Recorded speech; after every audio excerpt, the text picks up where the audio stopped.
It's James Lupton for Slothbox, sponsored by the Excelsior Sporting Club, and I'm joined today with Frankie Stringer. Frankie, how are you, mate? I'm good, James. How are you? Yeah, very good, thank you. Camp in full flow at the moment. Fight coming up very, very soon on the undercard of Liam Smith and Chris Eubank Jr. First of all, how's camp been? Good. It's going well. Another hard day bank today. Sparred and ran on the treadmill sprint, so another hard day done. Just talk to me about yourself. So, at this stage in your career, in camp especially, where are you? You know, we're what, at time of recording, a couple of weeks away from the fight night. Where are you at your stage in camp? Just nearly finishing. I've got a spar Friday, and then I've got one more hard week of training, and then that's me done, ready to go. Then And what do you do for that last, say, week and a half, 10 days, 2 weeks, let's say, before fight night? What do you do then to keep yourself on weight, keep yourself ready, but without, exposing yourself to any dangers of, say, sparring, for example? yeah, just it's hard. You've got to like the session I done today. I done 6 hard rounds today, and then I've just been on the treadmill and sprinting max effort. So these next week and a half, it's just getting fit. Well, I can't get much fitter because I've already done a 8 week camp, so it's just maintaining it until obviously fight week. Then I'll chill out, drop my weight, and then weigh in, and it's showtime. Then For yourself, I know you're in the gym all the time. How hard is it for you to not train properly or as excessively as you have done during camp? it's like even before you've got Beefy next to you, so like if he sees you slacking, mate, you're getting told put the speed up on the treadmill. You should be running this speed. You should be doing that. So you can't. And then you've got Declan. We call him Sarge. You've got him on the. You've got him shouting at you. So you can't. So you're going flat out. You're going. There's no shortcut. So How much does that help you come fight night, knowing that you've put the work in? oh, you don't want to be going in there thinking I've cut this corner or I haven't done this properly or I haven't trained hard enough because that's all in the back of your mind and that could affect your performance then. So as long as I've done everything in camp, training wise, I'll be going in there with a good mindset that I'm gonna win.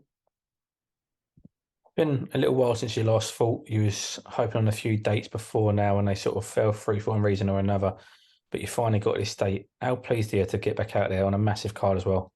Oh, I was last out March, so it's been a few months, but to come back to another massive villain in Beefy versus Eubank. So and it's all down to Beefy just getting me on these big shows and getting me name and getting myself out there. So I can't.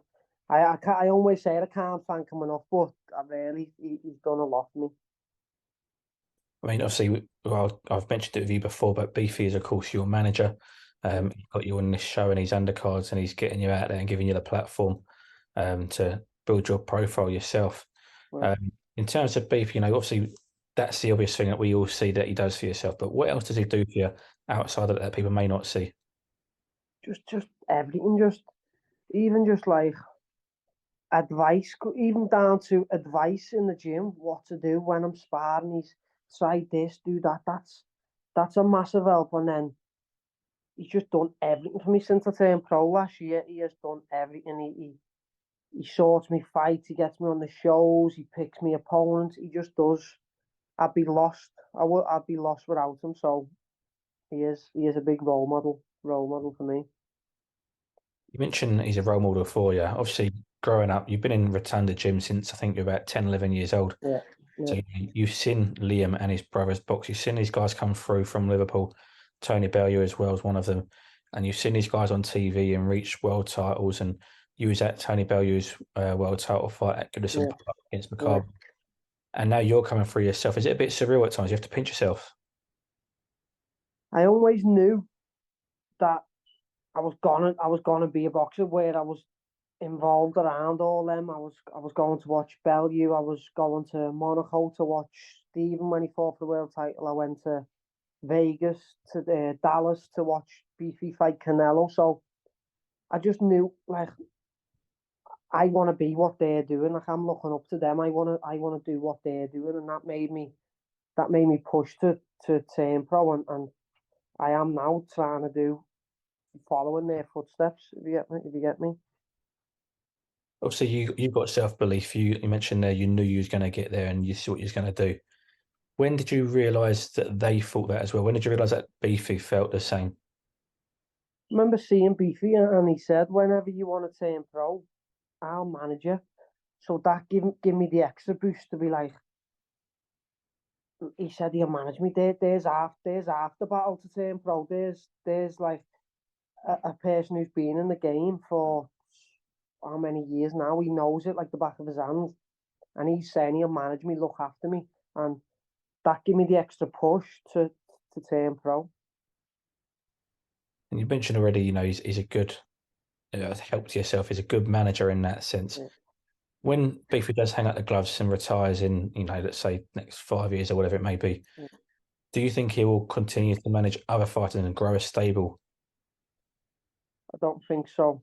He said he's only doing it for me, just helping me out because it's me. So you never know when he retires and good kids are coming through the gym. He might want it, but at this moment in time, he said he is only managing me. But you never know; that could change.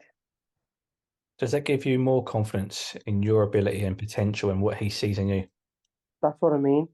When he's saying he's not gonna manage anyone else but just me, that does give me the confidence to be like, he sees something in me to do something in the sport. That's why he is managing me. So it is a good thing to know.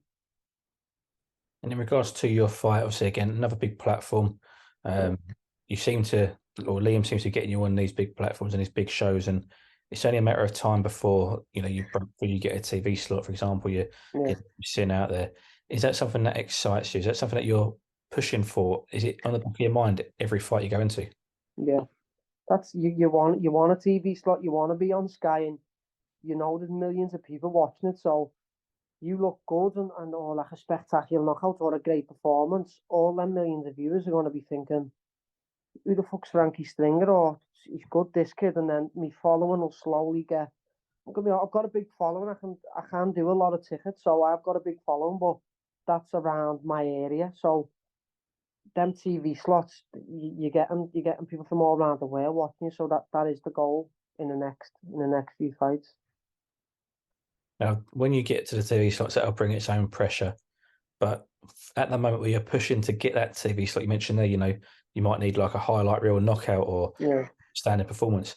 Do you feel any pressure to get onto a TV slot to get that next step? No, not really. I just need to keep winning and looking good, and that'll come. I'm only 22, so there's no rush. All I need to do is keep winning, keep trying to box, look good, and that'll come. That'll come when I'm 10, 11 and 0 or earlier. So that'll come in a minute. That'll come. So there's no rush. And I've got to talk about the main event whilst you're on that card. Obviously, it's a rematch. Yeah. I think Liam shocked everybody by stopping Yeah. Chris early in the first fight. Myself, I thought Liam would win on points. I thought it'd go a Yeah. distance. So did I. Yeah. There's a lot of talk about Eubank's chin being so good. Now that we've obviously seen that exposed, you do see sometimes with fighters who have had a good chin, once they get stopped, that's it, their chin's gone almost. Yeah. Yeah. Do you think that could be the case with Eubank, or will we not know I just quite like that? I can't see it going any other way than how it went the first time. Just he's saying, "How do you want it? Do you want me to fight you or do you want me to box you?" But if he comes to fight, he could get chinned earlier, and if he runs, Beefy's he's going to get to him anyway. So I can't see any other way it goes apart from the way it did the first time. I really don't. Eubanks joined forces with trainer of Terence Crawford, Bomac, Yeah. but that's only a very recent thing. Now, it doesn't seem to be a lot of time there for him to work with somebody new. Not even 4 weeks. That's not making any difference, James. It's like what it is. Bomac is doing it for the money. Like if he was a he is a good trainer, but if he knew his fighters, he'd say, "I need more time with you to go into such a big fight like this." like it just shows he's only going in the corner for the money. So that's not going to make any difference. 4 weeks, it's just laughable. I mean, it's I can't see it having a massive positive impact or a change in Chris's style or heading into No, the fight. Do you think it could hinder Chris at all by having somebody for only 4 weeks who is maybe trying to change what he does? so I mean, he could be switching Eubank style up, and like it's 4 weeks out. That's too. If he's trying to change his style, he's not gonna master the style in time in 4 weeks. So I just reckon it's a bad move off Chris. But being Chris, that's just his ego. And like I seen Beefy say, if Crawford would have lost, would you still would have had him? Probably not. He's took him in because the Crawford's pound for pound #1, and it's his training. And what Chris wants to see, I've got the best coach in the world. It's just Chris being Chris, isn't it? Absolutely. And just before I let you go, Frank, I want to talk about the gym. A few new additions to the gym in Yeah, Shannon Courtney and Gary Cully. Obviously, Shannon, former world champion. yeah. Gary Cully, a massive prospect. For yourself, somebody who is another prospect in the gym, what's it like for you to see new guys come into the gym, and that is there a new sort of balance in the gym? What does it do for you seeing new people coming in? It's good. There's like prospects like myself. Gary, obviously he's higher up than me, but he's another one to look up to and see how he trains and see how he does in the gym. So it's all good. And Shannon as well. She's a belter. And they both train hard. I'd say that they both do train hard. So it's better now because we'll all push each other. Like Gary can run. You should see him run, James. And I was the best in the gym at running until he come.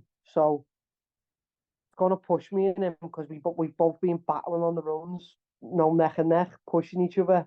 And when he was in Ireland, he was the same. Like no one would be by him running wise, so he'd just be cruising. Like that's what I was like myself. But now him in the gym, we'll both be pushing each other to our max limits when we're running. So that's another benefit. And he's the same weight as me, so I'll have world class sparring with him as well. Not what to do for the morale, to get new faces in, new personalities as well, because they're both big personalities. Yeah. Is it obviously it's important for every gym to have teammates who do gel, but does it give the gym a new dynamic to have new faces and new personalities in there? Yeah, yeah, but they've gelled a lot. Like obviously new faces, they're probably nervous coming in, but they said themselves they just felt right at home as soon as they joined, and that's what our gym's like. We are just a big family, so it is good to have them down.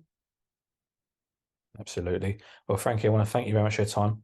I will see you fight week at the press conference. Yeah. All the best for your fight, mate. Thank you, James. Good speaking to you. Thank you.